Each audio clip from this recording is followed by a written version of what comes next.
हम सब जानते हैं परमात्मा की दया से जो वर्तमान का समय है वो वर्तमान का समय कई कई सारी चुनौतियों वाला भी है। और चुनौतियों वाले में एक विषय हमारे अपने बेरोजगारी के दौर में कोई भी नई फैक्ट्री खुलती है तो नई फैक्ट्री खोलने के लिए सरकार ही उसमें नियम बनाती है कि हाँ हम सरकारी जमीन लीज पे दे देंगे। शासन की विभिन्न प्रकार की योजना से वो फैक्ट्री खड़ी हो जाना चाहिए।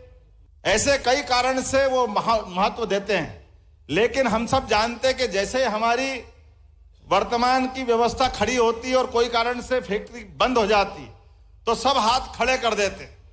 मैं इस बात को अच्छे से जानता हूं कि मेरे पिताजी भी मिल में काम करते थे उज्जैन में। मैं भी एक मिल मजदूर के परिवार से आता हूं और मैं वो पीड़ा समझ सकता हूं कि मिल में काम करने वाले मजदूर काम करते करते अपना परिवार पालन पोषण के लिए आगे बढ़ते हैं और ऐसे में वो फैक्ट्री अगर बंद होने के कगार पे पहुंच जाए तो प्रोविडेंट फंड से लेकर सारे मजदूरों का जो भी कोई देनदारी होगी उस देनदारियों से के प्रति किसकी जवाबदारी होगी।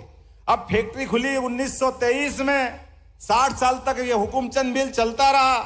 4800 से ज्यादा मजदूर उसमें काम करते रहे।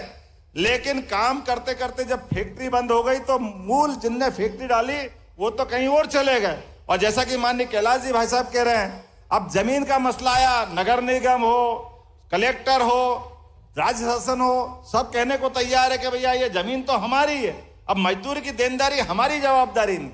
और हाई कोर्ट में मामला उलझा देते।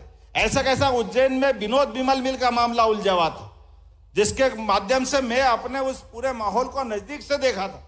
तो हमने कहा कि नहीं ये गलत बात, ये जमीन के माथे ये सरकार तो वही है ना, पहले हो सकता सिंधिया सरकार हो, होलकर सरकार हो, लेकिन बाद में सरकार बदल गई तो सरकार की जवाबदारी थोड़ी बदल गई।